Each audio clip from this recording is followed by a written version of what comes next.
देश भर की सभी राजनीतिक पार्टियों में आगामी लोकसभा चुनाव 2024 की गहमागहमी भरपूर है। इसी के मद्देनज़र देश की सबसे पुरानी पार्टी इंडियन नेशनल कांग्रेस ने बीते दिन 43 प्रत्याशियों की अपनी दूसरी लिस्ट भी जारी कर दी है। कांग्रेस के महासचिव केसी वेणुगोपाल ने कहा कि कांग्रेस के राष्ट्रीय अध्यक्ष मल्लिकार्जुन खड़गे के नेतृत्व में कांग्रेस केंद्रीय चुनाव समिति ने 2024 लोकसभा चुनाव के लिए उम्मीदवारों की दूसरी सूची को अंतिम रूप दे दिया है। पैनल ने असम, गुजरात, मध्य प्रदेश, राजस्थान, उत्तराखंड और दमन और दीव से चुनाव लड़ने के लिए 43 उम्मीदवारों का चयन किया है। इस लिस्ट में 10 उम्मीदवार सामान्य वर्ग से हैं, 33 उम्मीदवार SC, ST, OBC और अल्पसंख्यक समूहों से हैं, 25 उम्मीदवार 50 वर्ष से कम आयु के हैं, 8 उम्मीदवार 51 से 60 आयु वर्ग के हैं, 10 लोग 61 से 70 आयु वर्ग के हैं, 76.7% उम्मीदवार SC, ST, OBC और अल्पसंख्यक समूहों से हैं। खैर, कांग्रेस के इस वर्गीकरण पर बीजेपी ने जमकर निशाना साधा है। कांग्रेस ने दूसरी लिस्ट जारी की है 43 उम्मीदवारों की। नकुल नाथ और प्रियंक खड़गे का नाम उसमें शामिल है। किस तरह से आप देख रहे हैं, बीजेपी का क्या स्टैंड? देखिए, कांग्रेस ने लिस्ट नहीं जारी की। कांग्रेस ने वो जारी किया है जो इलेक्शन कमीशन चुनाव की गिनती वाले दिन जारी करेगा, हारे कैंडिडेटों के नाम। तो उन्होंने पैरेलल हारे कैंडिडेटों के अपने नाम जारी कर रहे हैं। लोकसभा में INC के उपनेता गौरव गोगोई को कांग्रेस ने असम की जोरहाट लोकसभा सीट से प्रत्याशी बनाया है। वर्तमान में इस सीट पर बीजेपी नेता टोपोन कुमार गोगोई का कब्जा है और आने वाले आम चुनाव के लिए बीजेपी ने तपन गोगोई पर भरोसा जताया है। मतलब इस सीट पर गौरव गोगोई और तपन गोगोई का कड़ा मुकाबला देखने को मिल सकता है, क्योंकि कांग्रेस अपने नेता गौरव गोगोई पर ऐसा कोई दांव नहीं खेलना चाहेगी जिसमें वो मात खा जाए। बता दें कि गौरव गोगोई लोकसभा में सत्ता पक्ष की सख्त मुखालिफत करते हैं।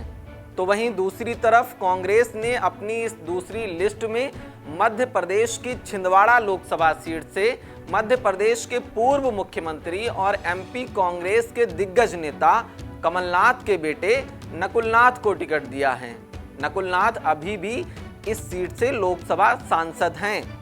आपको याद होगा कि वरिष्ठ नाथ और कनिष्ठ नाथ के बीजेपी में जाने की अटकलों के कारण पिछले महीने कांग्रेस नेतृत्व यानी आला कमान में तनाव था। हालांकि कांग्रेस ने इन खबरों का खंडन किया था कि कमलनाथ पार्टी छोड़ देंगे। मध्य प्रदेश कांग्रेस के अध्यक्ष जीतू पटवारी ने कहा था कि जिसे इंदिरा ने अपना तीसरा बेटा माना हो, वो शख्स कांग्रेस पार्टी हरगिज नहीं छोड़ सकता। अच्छा, ये हकीकत बात है कि पूर्व प्रधानमंत्री इंदिरा गांधी ने 1979 में चुनाव प्रचार के दौरान मध्य प्रदेश में ये बात कही थी कि कमलनाथ उनका तीसरा बेटा है। खैर, कुछ दिन बाद कमलनाथ ने भी प्रतिक्रिया देते हुए बीजेपी में जाने की खबरों से इनकार किया था। उन्होंने कहा था, क्या आपने ये बात मेरे मुंह से कभी सुनी थी? नकुलनाथ ने भी इसका जोरदार खंडन करते हुए कहा था, ना तो कमलनाथ यानी पिताजी और ना ही मैं यानी मैं नकुलनाथ बीजेपी में शामिल होऊंगा। हालांकि जानकारी अभी भी ऐसी है कि 2023 के विधानसभा चुनाव में निराशाजनक प्रदर्शन के बाद कमलनाथ पार्टी से नाखुश हैं। उनका मानना है कि निराशाजनक प्रदर्शन की वजह से ही कांग्रेस राज्य में हारी। कांग्रेस ने अपनी इस दूसरी लिस्ट में राजस्थान के चूरू से राहुल कस्बा, जालोर से वैभव गहलोत को उम्मीदवार बनाया है। वैभव गहलोत पूर्व राजस्थान CM और राजस्थान कांग्रेस के दिग्गज नेता अशोक गहलोत के बेटे हैं और कांग्रेस अभी राज्य में हुए बीते विधानसभा चुनाव में हार गई थी। भजनलाल शर्मा से पहले कांग्रेस के अशोक गहलोत ही राज्य के CM हुआ करते थे। उस वक्त सरकारी एजेंसियों की रडार पर आने की वजह से वैभव गहलोत भी मीडिया की सुर्खियां बने थे।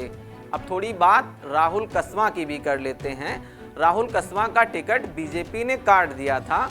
इसके बाद राहुल कस्बा ने बीजेपी से बगावत कर दी थी। बाद में कस्बा कांग्रेस में शामिल हो गए थे, जिसके बाद अब कांग्रेस ने उन्हें आगामी लोकसभा प्रत्याशी बनाया है। बहरहाल देश में इन दिनों सियासत चरम पर है। दावों, वादों, इरादों का दौर जारी है। गारंटियों का गजब खेल खेला जा रहा है, जरा संभल कर रहिए। और नेताजी जब भी आपके घर पर आएं तो सामाजिक मुद्दों पर सवाल पूछिए। आप देख रहे हैं पंजाब केसरी टीवी, आपके साथ मैं मोहम्मद खुशनूर खान हूं। बेहद शुक्रिया आपका। नमस्कार। हमसे जुड़े रहने के लिए हमारे YouTube चैनल को सब्सक्राइब करें और नई वीडियो की नोटिफिकेशन के लिए बेल आइकॉन को दबाएं।